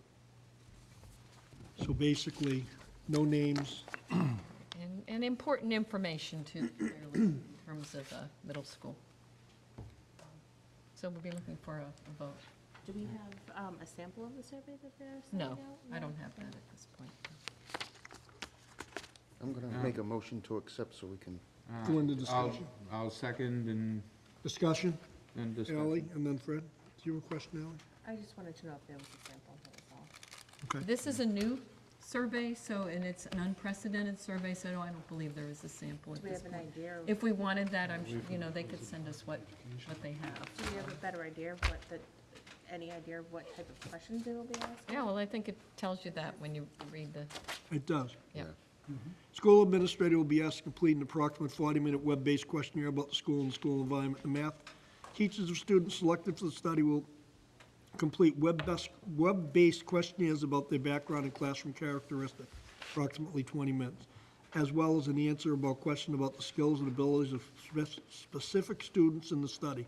The special education teacher provided for selected students with IEPs will be asked to complete a web-based questionnaires about their background and the special education services they provide, as well as answers and questions about the skills and abilities of specific students in the study. And then the student questions are up here. Students will complete a direct assessment of their math, reading, and other skills important to learning. Each student will also be asked to complete a survey about his or her school, social, and home experiences and provide height and weight measurements. The student session will take about 90 minutes. Follow-up data collections will occur in the spring of 2019 and the spring of 2020, when students are in the 7th and 8th grades respectively, regardless of whether they have changed schools. And that's what we have, Ally, so far. Mr. Small. What is the criteria for selecting the student? It's completely voluntary. But how do you decide? Well, you know it's a 6th grade student, you send it out, you let parents know, and anyone who chooses to opt out can opt out. It's as simple as that. You But don't other make than- anybody do it, yeah.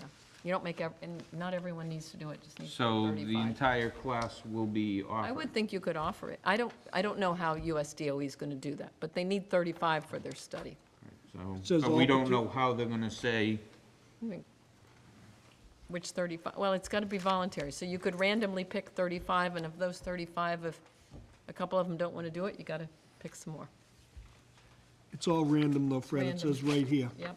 It's random All participation is voluntary.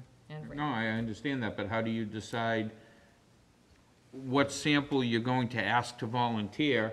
And then when do you put the brakes on to say, okay, I have 35, or, I don't know, I'm just not a fan of this. I'm reading it to see if the,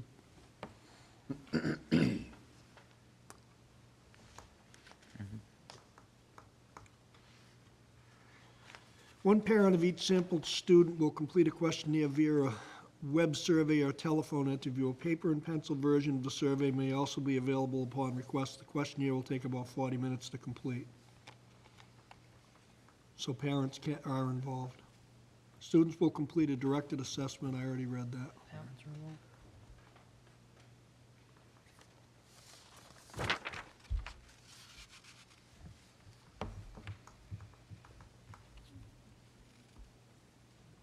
You said Bill was okay with this? Bill Trantham? Yeah, You talked to him? I talked to Bill, and he Yeah, said he didn't see any problem Okay. with doing this. Thank you. And I do think, like, you know, they tell you why are they doing this? Why is this important? Yeah. And I think if you want decisions made in Washington about middle school students, you certainly want it backed Yeah. up by information. That's the point of it. Over the past 2 decades, education policy has become more data-driven with a recognition of the importance of reliability and systematically collected information at federal, state, and local levels. This will provide for the first time national data for a longitudinal cohort that can be used to examine various aspects and components of middle grade education, as well as evidence about the effectiveness of middle grade programs and practices. Bob? Having read through this, I would vote in favor of it for a number of reasons. Number one, I think middle school is a very distinct period of a child's education. Having taught in a middle school and had been an administrator in a middle school, it's probably one of the most unique type of educational situations you'll ever find. What I found most interesting in this was that they were going to track the social and emotional process of a student who goes from 6th through 8th grade.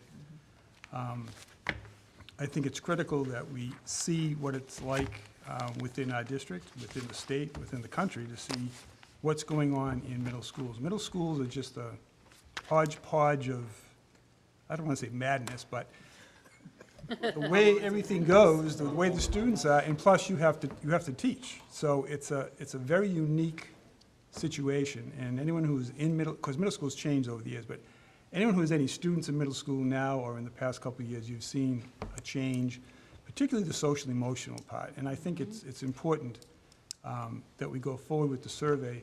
I mean, I wouldn't be too concerned about how they're going to choose the volunteers, because basically, We're just going to follow them. you'll follow them and say, fill this out, see you in 3 years. And I would be interested in the outcome, just to see what the development is. But I think it's a critical piece, provided that it's beneficial as far as the data goes. Fred? My concern would be what do we have in 6th grade? What's the grade level in the middle? You mean how many students? Yeah. About 135 in this I thought it upcoming was 6th grade. 121. Okay. So out of the 135, you've got to get 35 I think participants. you probably can. Yeah, I don't think that'll be a problem. I don't think it'll be a problem. The only drawback I saw was the meager $150 that the administrator has to do all the paperwork. I would boost that up as quickly as I could. It's missing a zero. Good luck Missing a with zero. that. Yeah. Any further discussion? I have a motion and a second to accept as presented on this 3-page document that you had in your packets. Any further discussion? All those in favor? Opposed? Abstaining? Okay. School physician. Okay. We are in a position where the current school physician we've had for a number of years, Dr. Aziaf, is no longer going to be the school physician. He's at a point in his life where he's not going to be doing this anymore. And John Quealy has been helping with this. So, John, have you made any progress in how we're going to be finding a new one? I've talked to some of the state medical agencies about advertising. I've also talked to some of our neighboring districts about their school physicians, so I'm gathering information as to local physicians and who might be a good fit for us. So, we'll continue to move forward with that to have a name for you by the end of the school year. Oh, that's great. Okay, good. All right. So we'll be getting back to you on that. Just a Robbie? quick question. Would that be, and I'm only asking for myself, would that be something we would get a medical group on? It'd be one physician, but they come from a medical group versus just a single private practice? I know some of our neighbors have a single physician within a medical group. Okay. Some of the local Sure, medical groups. I think that's how more people practice now anyway. Yeah, excellent, thank you. Fred? What are the responsibilities? They sign off on the standing orders for the nurses. If there is a question or disagreement from a parent as far as medical needs of a student in school or IEP, we talk with the school physician. If something like, we had an issue a couple of years ago where we needed some information on a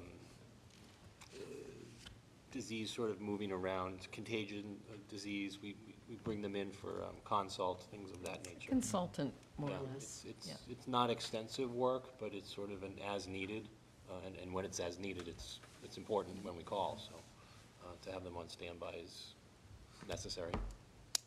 And I think we want to send a thank you to Dr. Aziaf, because Yeah. he has done this for many, many years. And we'll get a note out from us and from the school committee. Okay. I don't believe we have any gifts, Michelle, and I don't believe we have any field trips. Could be on my package. Field trips are already all passed. We're kind of getting to that part of the year where we're winding down. Yeah? Okay, subcommittee reports, policy subcommittee. Nothing new. Nothing's been done and there's been no change in any of the policies. Right. Facilities, We met earlier this evening, went over as, we have already the capital items that were approved at town meeting. Roof projects, Christine can probably give us a quick rundown. Duval, as you know, you voted to have Gail do an evaluation on the roof leaks over at Duval. We are meeting with Gail, the team of us, representation, Lisa Green from Whitman, Julie McKillop, myself, Ernie, the two gentlemen from Gail, to review the draft of the evaluation on Monday. So we hope to have, by the next facilities meeting in June, a final draft of the evaluation of what's going on at Duval. At McQuon, the actual roof repairs are complete. Where the contractor has let us know that the week of May 22nd, we'll be receiving the door that it's gonna open up to let them up to the roof. That's on order. They expect it that week. They expect that the job will be complete by May 31st. We will have a closeout meeting and a walkthrough at McQuon before that after it's completely done. The turf field, I just wanted to, if you don't mind, Fred. Nope, go ahead. That we're putting together the invitation to bid, the specs. We're gonna wrap them up tomorrow.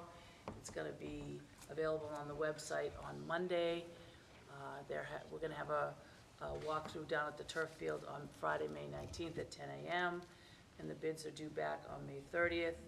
I feel that we're really ahead of the game because I know there's a lot of other towns in the surrounding areas that are waiting for their town meetings to approve funds for the turf field. So we should be ahead of the game, and we anticipate them hoping to start as soon as school is done. So we'll have the fields ready in August. So you'd be opening the bids on May the 30th. Yes, at 1 p.m. will you email me about the May 19th walkthrough? Sure. Thank you. Yep. That's gonna be at 10 a.m. and they're gonna meet at the field. That's okay. Instead of coming up to central office, they'll meet. That's fine. Okay. Also, we discussed the water testing. Most recently, it was in the Boston Globe and the Brockton Enterprise. The DEP had a program to test water in schools. And Whitman-Hanson was omitted because we didn't participate in that. The reason we didn't participate is because we had been proactive prior to them coming out with the program and already had tested and started testing all our water in our schools. It was very good to hear that out of all the water bubblers, all the sinks, all the tests that we had done, which were far more extensive than what the state testing was, by the way, we had one issue in the Indian Head, or I should say 2 issues in the Indian Head, one bubbler and a sink in the nurse's office. Both of those were remediated. The water bubbler's been replaced with a water bottle type of a new spigot, and the piping has been redone to the nurse's office and the faucets replaced. So all our water and drinking water is safe. We will enter into the state program and let them continue to go forward on a go-forward basis in testing, but we were proactive and had done that prior. We will have mosquito spraying scheduled for the beginning of June through Plymouth County. We're at their mercy as far as dates, and hopefully the weather will hold for us. And that's pretty much it for facilities. But I think it's also important to note that anyone on our fields or doing anything on our fields has to notify us. If any fertilization, they have to be licensed. They have to notify the school district so we can notify the building principals about what's going on. You just can't go up with a spreader and start spreading fertilizer. I know that everyone's intentions are wonderful, but it can't be done. We need to know. So anyone that's watching, please do not take that into your own hands. It's gotten us into it before, and I'm just stating it so we don't have that happen. I mean, everybody has good intentions. The same way with Parks and Fields, we have to notify on any of the fields what's going on. So We have to notify the state, actually, if I'm not mistaken. Well, you have to be For any licensed. chemicals that are placed If we were out. doing it ourselves, would chemical companies do it automatically? But if our maintenance department was to do it, they would have to do that. Yeah, It has or, to be- but if someone walked up because they're trying to fertilize the field for us. Oh, yeah, exactly, yeah. You can't just go out and do it. As much as you may want to do it, please don't. Any questions for Fred on the facilities? My house, though. I don't think that's going to happen. No. Legislative updates. No updates at this point. North River Pilgrim. Yeah, so North River is meeting Monday, the 15th, instead of our usual second Monday of the month. This will be the second to last before, and I know I mentioned this before, it becomes a superintendent board. But I would ask, Mr. Chair and the superintendent, that we keep the North River Collaborative representative on our subcommittee, because whether it's Ruth or if I fill in or still go as well as Ruth to those meetings, I think it would be a great thing, obviously reporting back and everything. Pilgrim area, we do meet at the end of the month. I met the last Monday of April with the subcommittee for the budget for 2018, FY 2018. And that subcommittee is myself, the executive director, Maureen, and our treasurer. So we went through the budget, we looked through everything, kind of dotted all the i's, crossed all the t's. Was my first budget experience as a whole, because I've only been on this for Pilgrim area for 1 year, or just coming up to 1 year. And I made my recommendations back, and we'll present that at our meeting at the end of this month, May, to the rest of the Board of Directors for Pilgrim area, the rest of the towns.